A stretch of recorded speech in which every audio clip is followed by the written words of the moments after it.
Good afternoon, ladies and gentlemen. Just as a little bit of housekeeping, we're going to take about another 2 to 3 minutes. Just wait for people to still join into the actual webinar before we start, and then we'll kick off. So just hold for that 3 minutes, and on the dot, we will start.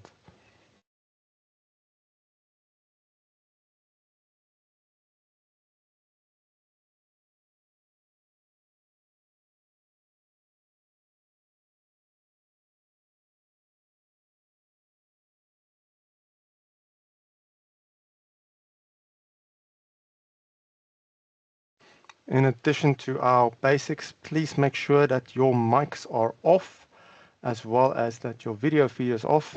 It should be off, but not trusting Teams at the minute for all of the lovely settings that has gone awry in the last couple of weeks. But we can touch base on that a little bit more as we progress.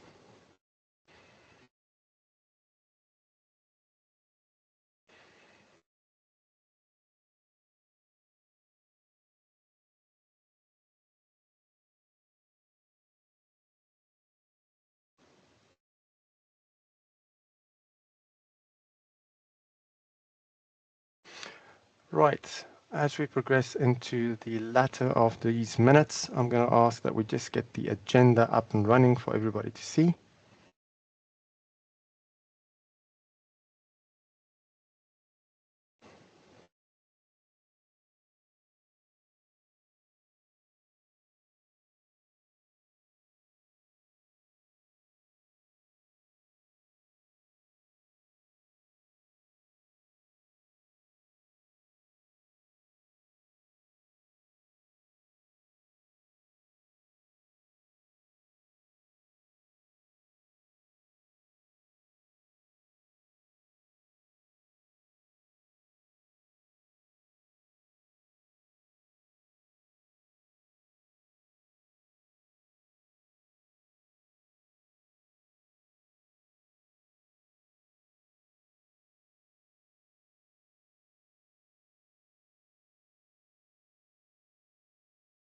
So let's get started a little bit with introductions on the side. Ashley, yes, we will provide a copy of the actual slides at the end of the day. There's quite a bit of material, so we will also give you the opportunity to ask some questions, and feel free to do so during the session. We'll collate those questions. If we have time towards the ending, we will gladly answer them. However, we do find sometimes these tend to become quite a bit of informational download. So what we would like to do is, if anything doesn't make a clear composition for yourself, or there's more questions that comes towards it, ask them outright. We'll collate those questions, provide answers the best we can. And if it's anything that you want to have a direct consultation, please do feel free to let us know. We've got some additional details towards the end of where you can get that. We'll let you know those details. But as it is 3 minutes past, and you can see the agenda, let's get started. Over to the introductions, Katie.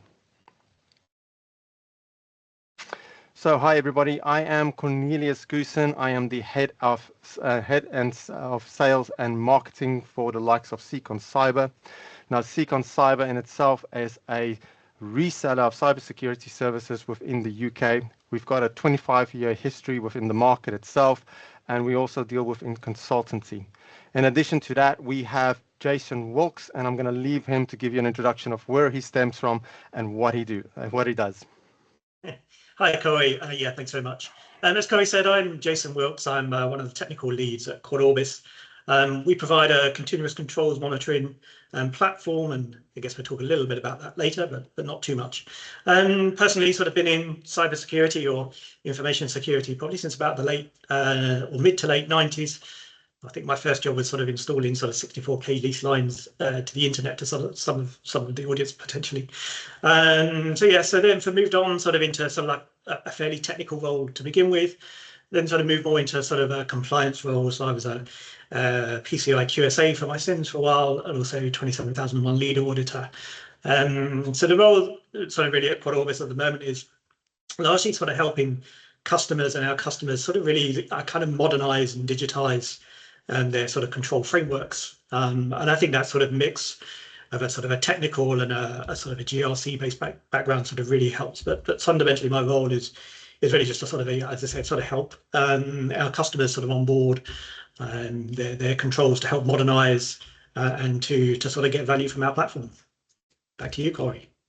Thank you so much, Jason. Now, as you can hear, Jason is extremely knowledgeable on all of these regulatory frameworks that have come into play, and they keep on coming. I think that's the big thing that a lot of people need to understand is even with the likes of DORA, they are new, some are old, and there is a mixture between both of the new and old. And the big importance is to understand where this is heading. Now, when we come into this, what is DORA? So let's give you a bit of an introduction about DORA and where it comes into play. Now, as you can see, we're talking about cross-border compliance.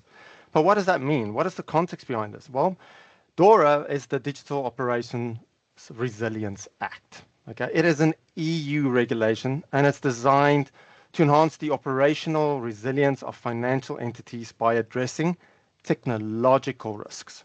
A mouthful, basically meaning that we need to look at where we are managing our ICTs. Now, the importance for UK firms, despite the fact that we've gone through Brexit, is that many of the UK financial services operate cross-border. And there are collaborations with EU entities necessitating alignments with DORA. And this is going to help doing some seamless operational compliances, metrics, introductions, a lot of processes.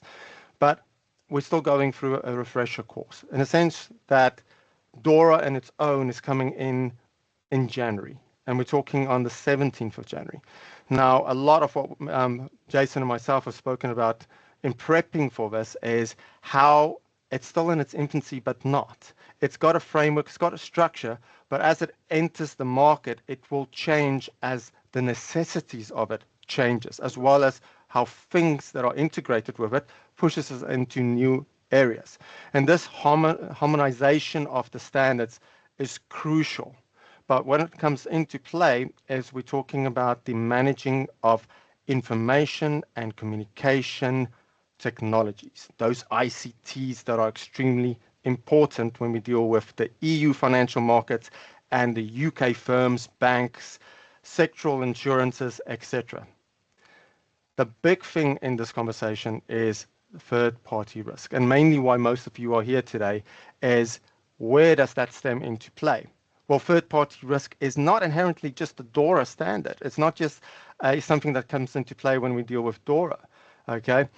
We know for a fact that in the UK financial sector, there are robust regulations and frameworks in play. Specifically, we talk about the Prudential Regulation Authority, or the PRA, so easily said, and the Financial Conduct Authority, the FCA. Now, those are going to be our stemming frameworks in the financial sector that is going to help with DORA in the EU sector. So they're going to talk a lot with each other, and sometimes they're going to agree with each other, and sometimes they're going to argue with each other. Now, the big thing about this is we need to build relationships within the third parties. And in those relationships, we should include regulatory monitoring, contractual safeguarding, a lot of scenario testing, because things are not always going to work out and we need to check how they're going to interact with each other. And then, of course, we need to avoid the regulatory checkbox authority strategy. Okay, so basically saying this cannot be just a checkbox exercise. We need to work through this as an integrating process. Now, operation resilience expectations. Okay, that is something that comes into play here a lot. And when it comes into play is we talk about how DORA complements the existing UK resilience guidelines. Now, that is your FCA and then your PRA from 2022 as a framework, okay? It emphasizes the continuity under adverse conditions. What does that mean? When things go wrong, it helps each other get to the best and fastest solution, okay? The big part about this is the financial firms must map their critical service, identifying the vulnerabilities that they have, and prepare to maintain operations during disruptions whether arising from cyber threats, system failures, which is a big one going on in the market at the moment, and we're going to talk about that a little bit later, especially talking about CrowdStrike. But as soon as yesterday, when Microsoft had a global outage when it came to Outlook and Teams, and we wouldn't have been here today to have a conversation if there wasn't an integrating factor that helped all the organizations work together to get us back online. Okay, so there's a big dependency on these operational resilience. Okay. Now, a big thing that comes into play as we're talking, you can hear those words, reputational damage. When these organizations and infrastructures go down, there's a big risk.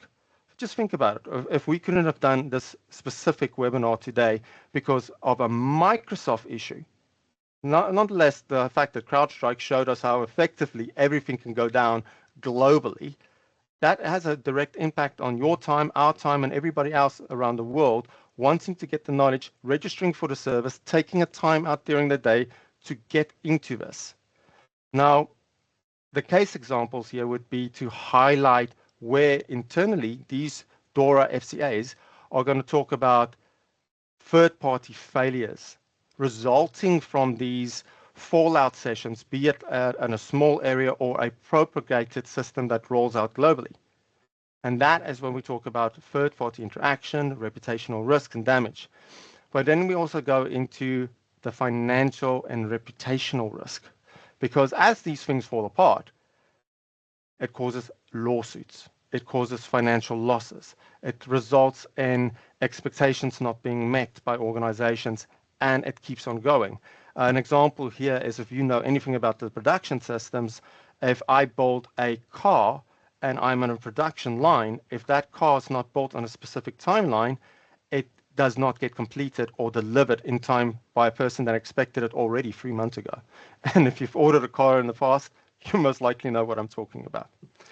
But the big part now comes into this this part about investors' confidence. Investors need a mechanism that's going to give them transparency. Okay, and that transparency we find a lot is with compliance and operational resilience, where third parties adhere to these strict measures to make sure that everything stays on its time and path. That's the big story for us. But why now? What has suddenly pushed this whole situation into play? Well, we talk about systematic risks. We find that financial markets are relying heavily on technology today, especially cross-border services. And if those disruptions that we've seen lately in the market come into play, it doesn't just hit one region. It definitely propagates globally and causes major instances. Now, what DORA and all of these additional factors compliances framework do is they strengthen firms, they force collaboration, and they operate with interconnected financial ecosystems. So because of this integration and this strengthening of services, they make it more resilient. But as we know, things do fall apart, and this is why we've got that part about avoiding things and having reputational damage and incident response into play. Now, proactive resilience is essential for threats. And what do we mean by that? Now, as we progress in this conversation, we're going to talk about outages. And if you are not thoroughly prepared, you find that things fall apart more than in a system that has a preparation for it. This is why we talk about cyber attacks as the big one in the industry at the moment, but recently we've had it in the Philippines where natural disaster forces a stop. We've seen this in Spain. And if we don't have a fallover system, we also then get geopolitical instability because they cannot talk to each other, they cannot interlace financial transactions, even electrical transactions between two nations, water transactions between two nations, and it causes major disruptions. Once again, we had a suspected Chinese trawler sever a couple of cables. And if there wasn't an incident process in play, once again, financial sectors would not be able to do your banking transactions as they usually do.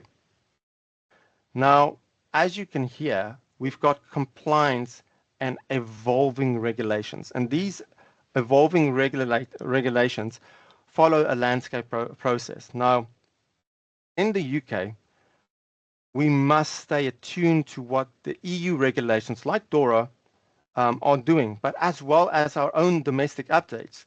And this is to avoid regulatory divergence that could hinder global operations. What do I mean by that? If my UK standard is vastly different than DORA standards, I cannot work together to actually do what I need to do because they butt heads, and then I can't enforce your transactions. I cannot make sure that your necessary tasks happen when they're supposed to happen, and things fall properly apart. Now, what we talk about here is future-proofing.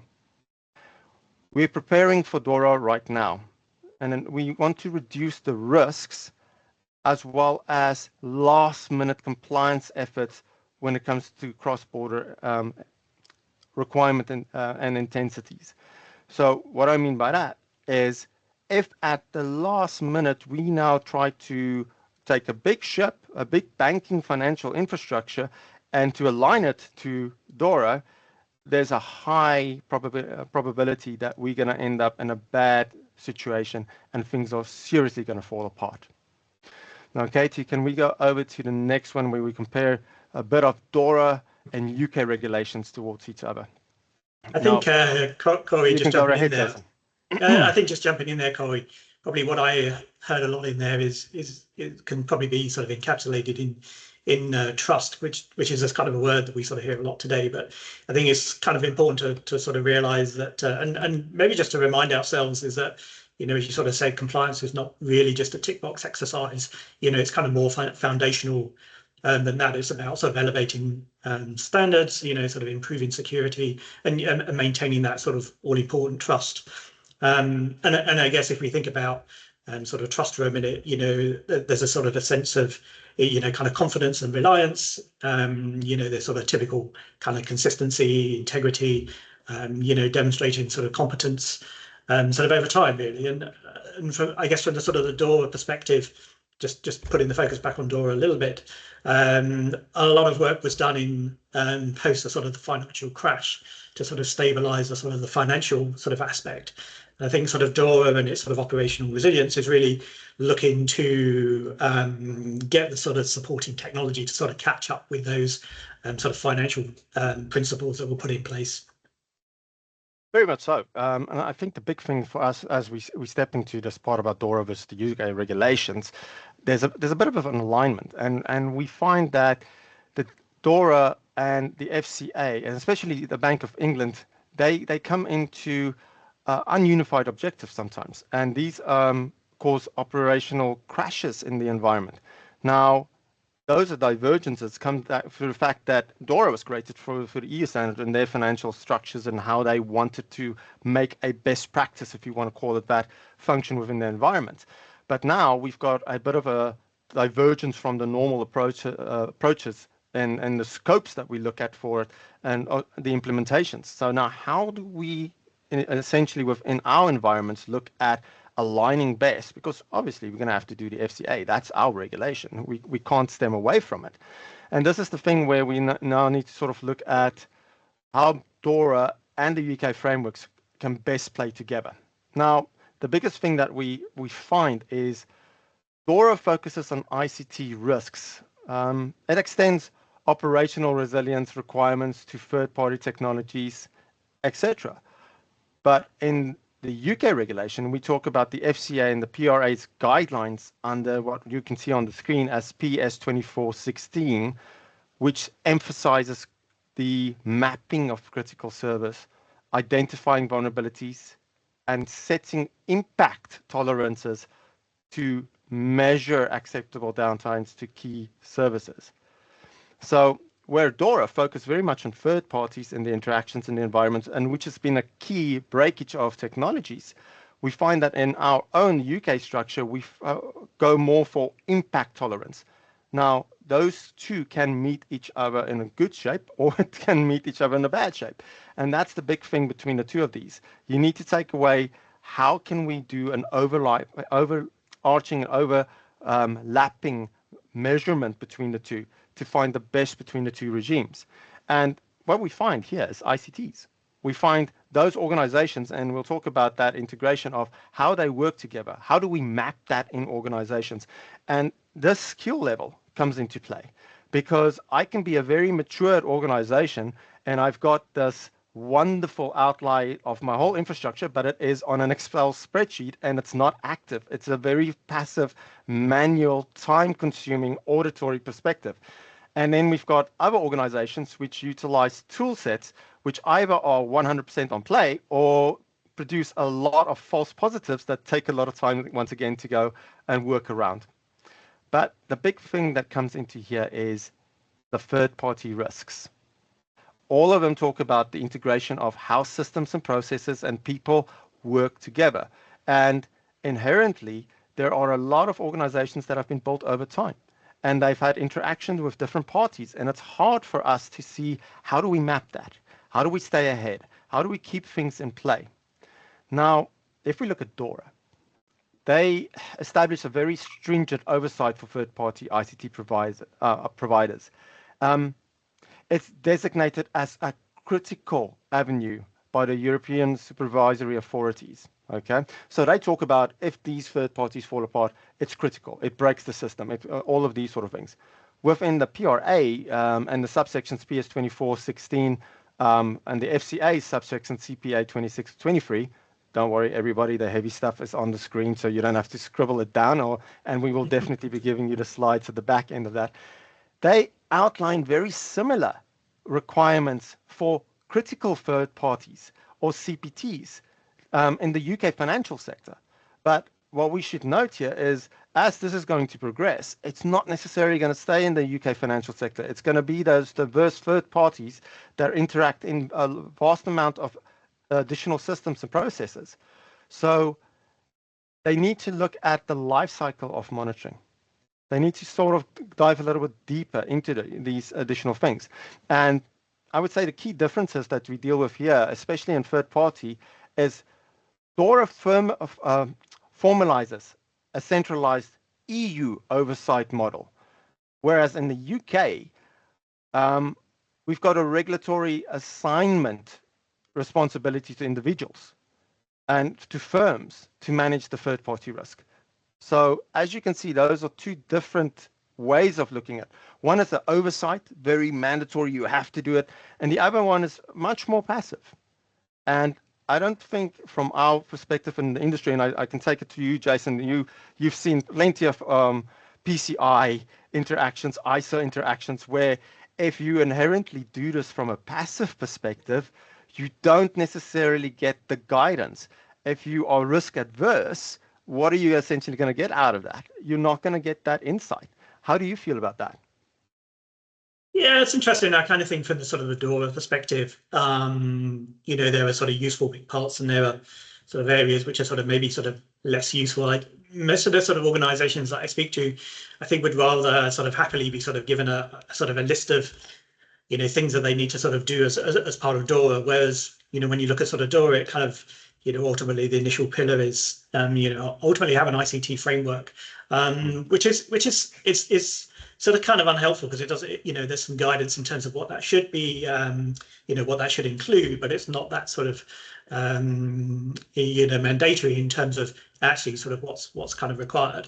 But I think it's also kind of helpful in the sense that, ourselves in the UK, obviously, working in a sort of fairly regulated environment sort of anyway. So I think, trusting that we have those sort of ICT frameworks in place already is sort of useful. But my feeling from, sort of customers and sort of clients that we sort of talk to is, they really, just give us a list of what we need to do and they will quite happily do it.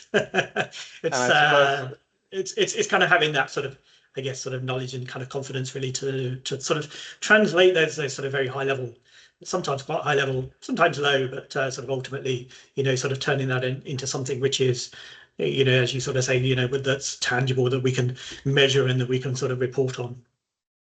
And I think this is very much the conversation. And as we see with where we are in this webinar, it is an oversight.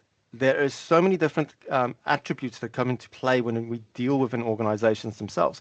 As you do auditory mandates, you'll step in an organization and you'll find what has been demarcated in paperwork doesn't necessarily meet the needs of that organization. And that's a very hard one because they then have to adjust themselves in an approach to essentially meet those needs. And sometimes that even breaks additional systems for themselves. Now, the big thing that it comes into play that we've seen within DORA and the UK when it comes to incident reporting, for example, the DORA structure mandates a standardized and detailed reporting of ICT-related incidents. So basically, they say within 24 hours, you have to provide a root cause analysis and clear metric of the impacts of what has occurred in a breach. Whereas in the UK regulations with the FCA and the PRA, they ask for reporting of incidents to be promptly put into place. And they allow a lot more flexibility in terms of the thresholds, the timelines, and the details provided. Now, you look at those two measurements, and it's quite a difference between the two of what should be done and what shouldn't be done. And now you can just focus as to how that's going to relate to interactions with the two organizations.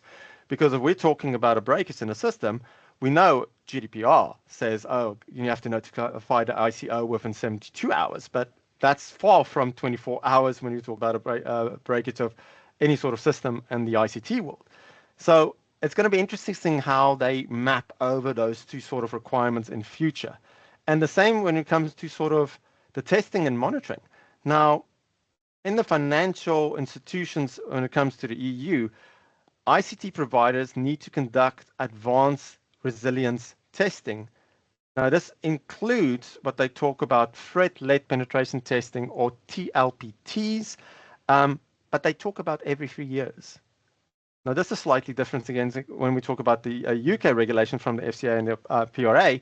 Within our frameworks, these are already mandated, so we do have to do these threat-led penetration testings, and it is much more concise, especially if you start looking at how CBES puts that to play in the banking infrastructure and how they talk about critical infrastructure. And PCI, for example, depending on whether or not your service provider talks a little bit deeper on how you test things and that. And we see that the banking institutions have applied a lot more pressure on those types of testings because they've realized that's where the essential financial risk and breakages lie, is in that play. Now, the frequency and scope between the two have tolerance levels and proportionality outlines. And once again, we're going to have to see how those are going to align. And will we get the answers in January? How do you feel? Is it going to be automatically something that's into play, Jason? Or do you think 6 months down the line, typical PCI version 1 to version 2 to version 3, the ISOs, what we talk about 2017 for the 27001, that is now 2022, and NISTs, we're going to go down the same route, or what do you think? Yeah, I think, you know, that's kind of a little bit of an inevitability. You know, kind of looking through the sort of the evolution of the standards, kind of get the sort of the proposal sort of phase, and then, you know, sort of following that, particularly sort of from DORA, there's got a consultation and some sort of technical, regulatory sort of technical standards that sort of underpin that. Really just to kind of, I guess, to sort of add some sort of meat onto the bones in terms of some of that sort of initial sort of proposal. And then from there, I get, you know, sort of really a case of taking the sort of feedback through those sort of early phases and sort of applying that sort of back into the sort of the evolution of the sort of the regulatory standard or framework as is. But I think, you know, as we both know, I think a lot of that sort of tends to, you know, evolve in time, and, you know, we look at sort of what becomes the I guess the sort of the accepted norm in certain cases, and, you know, to a certain case sort of driven through you know, sort of what level of sort of discipline or sort of fines or whatever have sort of been applied, you know, when people aren't sort of adhering to the standards. So I think, you know, it's clear that these things evolve, and really that's just going to be a continual process.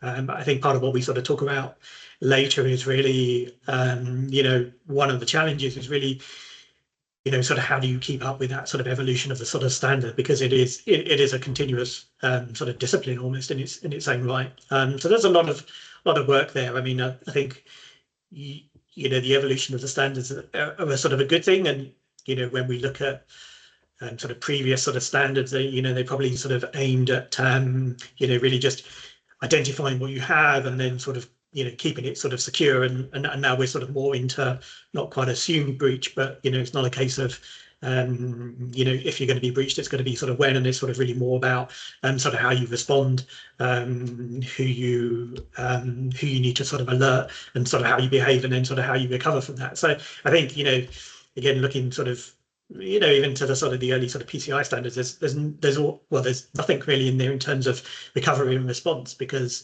the sort of the focus as a standard was really more about sensitive data loss or card data loss, whereas sort of now you look at the sort of operational resilience. Ultimately, I guess we're sort of catching up. They're sort of far more sort of focused in being able to sort of maintain a credible business service, and I think that kind of goes back to sort of trust again. The sort of, you're going to trust that the service is going to be there from the consumer perspective and from an organization perspective, that you're going to be able to sort of operate that service effectively.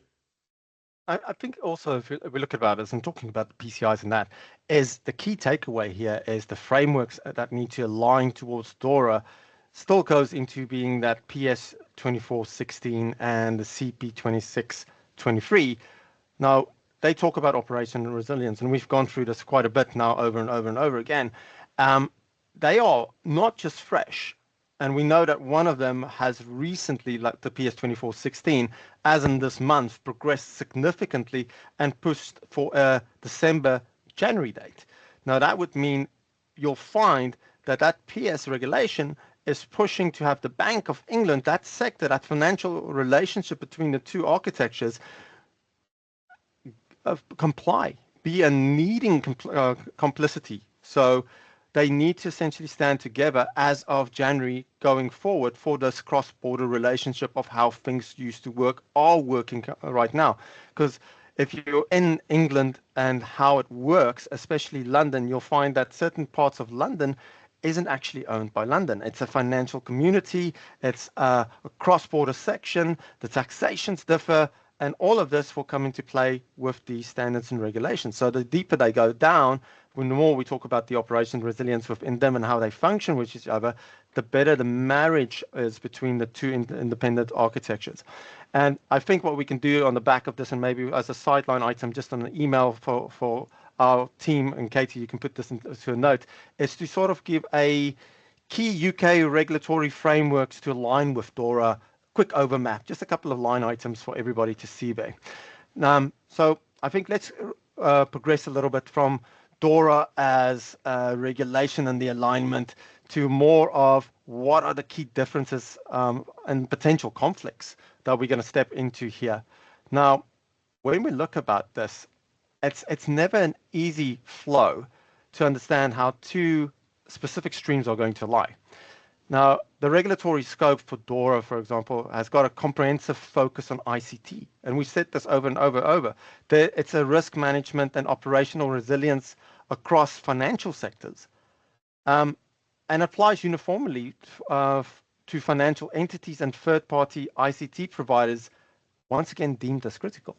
Now, those ICT providers, this is the thing that people need to understand.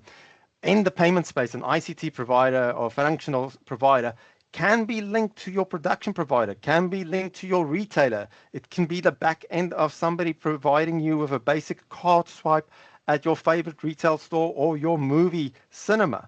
And that's the bigger element here. We're going to see that regulatory compliances are going to be pushed from the top down in these industries.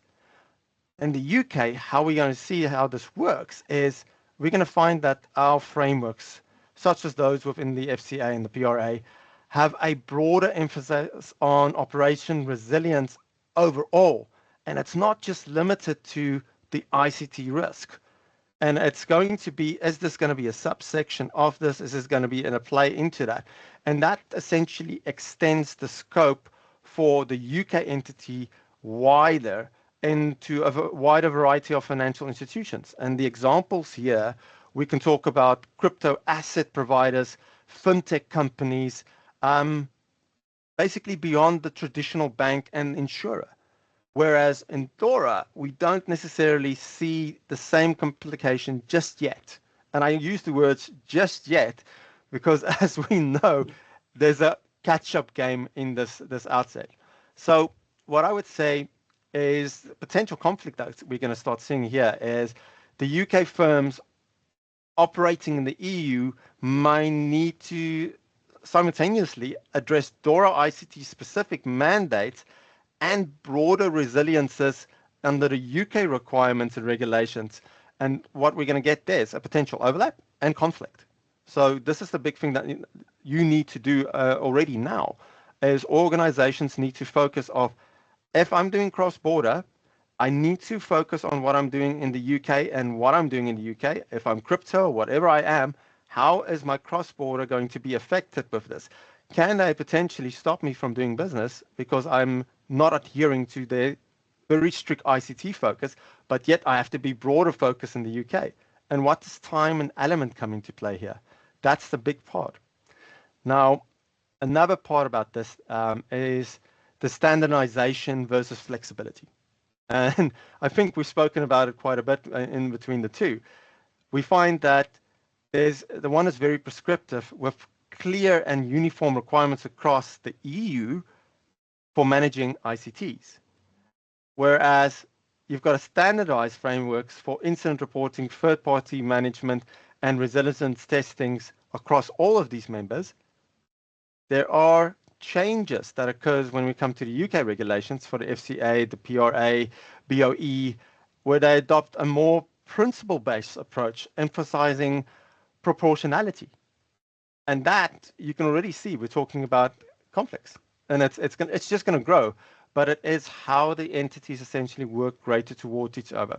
Now, I would say when we talk about standardization and versus flexibility, UK firms operating in both jurisdictions may face a challenge reconciling DORA's rigid outline with UK's more adaptive approach, potentially leading to duplication of work and process, time and effort.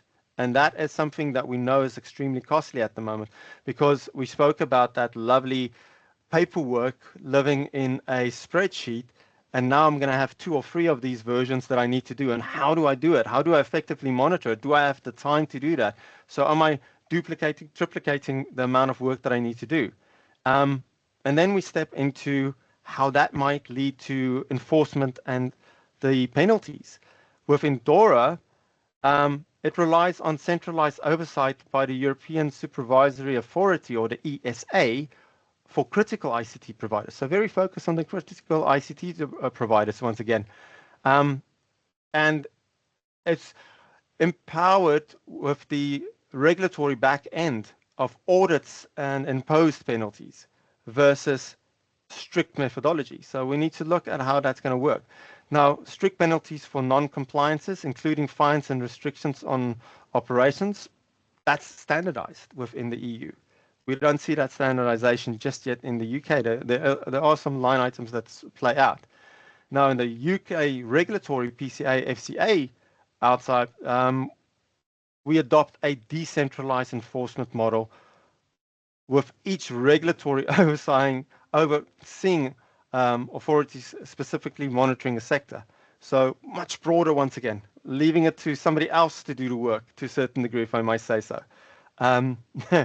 And if we look at the UK penalties for non-compliance, it can be severe, and we can get fines. There's sanctions, reputational consequences, but the emphasis on this is for firm-specific enforcement tailored to their operations. So once again, I'm focusing on a firm, not an ICT. I'm focusing on the entity, not on the service provider. So if I have to say with enforcement, DORA centralized enforcement model may lead to conflicts when it comes to the UK firms, and especially how they must respond to multiple regulatory differences and expectations. So And I can bring this back to the example because we both come from the PCI and the ISO worlds, where we found once the question was asked, who's going to do the penalty with me? Is it going to be the big Visa, MasterCard, Amex, Dynas entities that are going to find me? And we found out, no, they're not. They're essentially going to be the ones that pass on the penalty towards the banks, and the banks will enforce this within the environment. And if you're a provider with a third party, it just sort of runs down the line. And I'm thinking we might get the same. What do you feel here? Are we going to start seeing the DORA lineups of penalties? Absolutely, potentially. But I think, sort of in honesty, I mean, that's probably, a whole sort of another sort of webinar in its own right. And, just really, as you sort of talk through, sort of DORA and the sort of UK regulations, it just kind of goes to show, that probably we should have sort of, allocated sort of more time, to this and, sort of how much really there is to sort of discuss on this topic. So what I'm going to do is I'm actually going to hand over to Jason a little bit more to discuss what we've seen in the market here, and especially from technological providers, and let him have a little bit of a word and let my voice just take a rest for a minute because it's been a minute of monotone. Thanks, over to you, Jason. Yeah, slightly conscious that we have sort of four minutes left. So just focusing a little bit on that sort of third party and sort of third party risk side of things. I guess there's a couple of sort of reasons sort of why that's important. In sort of 2022, 2023, third-party related issues were sort of really the leading cause of operational incidents that were reported to the FCA. So I think that sort of really gives you some sort of, sort of indication as to, going back to this sort of why now, we've sort of got to the stage where, those sort of third-party incidents are, largely the sort of the leading cause of sort of operational sort of issues. I think it's probably an easy one to sort of reference CrowdStrike. We could probably all remember what we were doing when the CrowdStrike hit in the middle of this year. At least I hope we can. And for those that don't know, sort of CrowdStrike pushed an update to its sensor, which kind of resulted in the blue screen of death to Windows systems across the piece. So major sort of outage. I think really what's kind of key, sort of, or what is a useful takeaway from this really. Is it sort of almost the sort of the timing and really, sort of organizations kind of really like to sort of work on sort of tangibles, I think. So actually sort of having something sort of tangible that both, most of our audience as sort of customers, I guess, of services, can sort of really sort of point to that and say, well, look, here's an example. We all work in a sort of a heavily sort of regulated sort of environment, but a lot of the service providers and services that we take on are unregulated. So it's really sort of helping to sort of gain a bit of sort of traction sort of within those to sort of demonstrate, sort of how critical the sort of the third party supply chain is. So just sort of moving quickly on to the sort of the next slide. Again, a few more sort of stats that I got for you, sort of Corey, just really in terms of that sort of third party risk and sort of supplier piece. So back in 2018, when the FCA did some sort of technology resilience surveys, 80% of organizations kind of reported that they maintained a register of third parties. But interestingly enough, only half of those said that they actually maintained a comprehensive list, and they didn't really have a full handle on kind of who they did business with and who actually accessed their systems.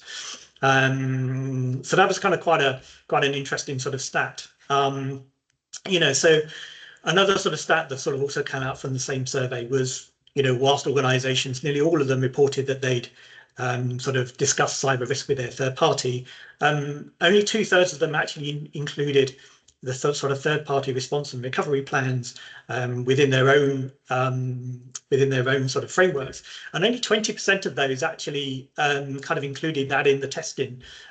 So I think when we look at sort of the DORA regulations and the sort of the FCA sort of resilience, you can sort of clearly see why those sort of two areas have been sort of really sort of brought to the fore. And for me, I kind of, what it sort of really says to me is, sort of organizations sort of really need to sort of shift from, ultimately a sort of a register of third parties and third party risk into a far more sort of in-depth sort of process where they're sort of mapping, mapping the services that they use as part of their sort of critical services, and in that sort of mapping, then sort of really sort of strengthening those, and then sort of moving on to sort of monitoring those. So I think sort of mapping we probably kind of understand, really just being able to sort of clearly identify, the sort of the third parties and the sort of nth parties relationships, which we need in the supply of the sort of business services, but sort of strengthening really from a sort of contractual point of view, and that encompasses, sort of accessing sort of telemetry that we can measure maybe from our third parties through to, sort of closer communication, and really understanding what the third parties, what their SLAs and sort of response times are. And I think we like to sort of really talk about from the sort of Quod Orbis perspective, then being able to sort of monitor that sort of risk and of our sort of third-party suppliers, and we kind of really talk about the sort of the outside-in approach. So we're able to sort of monitor maybe sort of security scorecards and some of the other sort of technologies and tools around doing that sort of compliance monitoring piece. Thinking things like sort of bit site. So that's the sort of the outside-in model. But we can also talk about the inside-out model. So continuous controls monitoring. Going back to that sort of contractual agreements with our third parties, if we can identify telemetry as part of that contract that they can sort of supply, and it's something that we can measure, then we can sort of really sort of build that into our sort of compliance view, and really then sort of help manage the sort of the third party compliance side of things a lot more closely, I think. I'm just cautious of time for those that needed to drop off. We might be going over a little bit on our time sense, and please everybody note that this is a recording. So if you want to drop off and you need to drop off, please do so at the time. We're essentially going to touch on a couple of few additional points as we go towards the end of this, just making sure that you have everything in line. We will be providing the slides as well. And like we mentioned, any additional questions, you can please just follow that as well through to our section. So Katie, if you can bring up the last screen just quickly for everybody, just so that they can go and get the preferred email addresses. That will just help a little bit. And then we'll come back to this slide point. So everybody, those are the preferred measures. So if you want to contact Quod Orbis and you want to get in likes of touch with Jason, please feel free to contact them at contact@quodorbis.com. Similar for myself at Secon, feel free to reach out to our info team. They'll reach out with all the questions, collate anything that you need. So please take that up. You'll get the same snapshot on the end of the day so that you have that as well. So you can send that later on. And don't worry, we will send everybody that's been on the webinar itself a nice little oversight at the end of the day with everything in there. So if you've got anything additional, you'll have the measures of getting into that.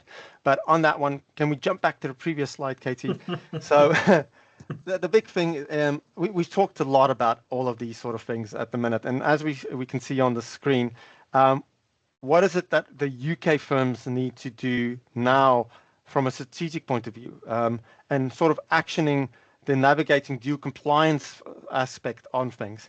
It's the commonalities, I suppose. That's the big thing here, is you need to know where your oversights is, where your overlays are. You also need to understand what both regulatory frameworks mean to you, where those penalties and compliance comes into play. So be sure to do that. But essentially, you don't necessarily have to go into the heavy framework of doing that as well. There are tool sets, and I know Jason just briefly mentioned what the likes of Quod Orbis does, but tool sets like the CCMs give you a hands-on continual view of what's going on in your environment, which sometimes is a very heavy auditory process when it comes to paperwork or the likes of dashboards and systems that are not aligned to automation. And it's choosing which is the best fit for your organization, which is a big part that will streamline the processes. But then one thing that's come up in multiple sectors, and not just with DORA, not just with the FCA, not just with the likes of PCIs, is incident reporting and incident response. There's a big thing about how do we do that? And it's not just a single reporting structure. It needs to be the protocols align it. How do we automate those compliance processes? How do we report the data mapping? How do we report what has been stolen? Do we even know what's been stolen? Especially if we haven't looked at our infrastructure for a long time period and we do not know what's in our infrastructure. And both Jason and myself will find, and we've spoken briefly about this, where organizations have so many different people joining and leaving that people don't know what's physically in the environment from a technological perspective, what devices, what playabilities are there. And then a big one here is engage your ICT providers. You need to evaluate your third parties and their ability to meet regulatory regimes. That just means that go look at that contract that you've signed recently or 2 years back and check whether or not what's changed now is not going to impact you in the next year. Or also make sure that there is dual compliances in place where need to be in those contracts. So a refreshment of your contracts is going to be needed within the next 3 to 6 to 12 months. So find out where you stand. And I know some companies have gone through this recently, but it's again necessary now to look at that. And then the regulatory developments. As we're talking on this session, as everybody has joined the session, it is extremely important that you stay proactive, that you understand what these changes are. You need to monitor, look on your LinkedIn's, look at people talking about it, join groups, and that's a big thing. We actually have a group, and Katie will essentially put that out there for everybody to see, that talks about DORA. And this is the Financial Compliance and Digital Resilience Circle. It's something that's available to everybody on LinkedIn. Just go on there, type that up, click on the button, and as we get the updates, and as you can hear during the session, it's not as straightforward. Sometimes it's a lot of information in a very short time, and we would love to do all of this always within 45 minutes or less. But unfortunately, it's not possible. It's such an extreme amount of information, and we would love to make it easily accessible. But sometimes as well, each point has a bigger breakout. And if you want us to do so, please visit the sites, ask for it, and we will break those segments out for you into secondary or tertiary webinars when and so you need. Thank you so much for everybody's time on today's session. Jason, thank you so much for your insight, especially on the fact of the crowd strikes and everything in addition to that, and the time. I know that we've called you in short notice because your colleague couldn't unfortunately join us during the session. And everybody that has stayed, I know a lot of you needed to drop off. Thank you so much for your time and listening to the monotone orientated voices with a lot of information that gets dropped. Thank you so much. Jason, over to you. Well, thank you for hosting, Corey. Sort of great job. I think sort of probably one final point that we sort of really had on the slide in the sort of the where next and what do we do now is we agreed to sort of really just start now, you know, and that's kind of sometimes sort of the hardest thing. And I also sort of put in the notes that, you know, kind of perfect is the enemy of good. You know, we sort of talk to customers who kind of delay because they want to sort of rework their controls or they sort of feel like they're not really measuring the sort of the right thing. So I think, you know, sort of ultimately sort of start now kind of has to be the sort of the biggest sort of takeaway. And particularly as we spoke about earlier, there's so much changing and so much really coming into force at the beginning of 2025 that, you know, no matter where you are, and you might actually be further along than you think. So definitely start now.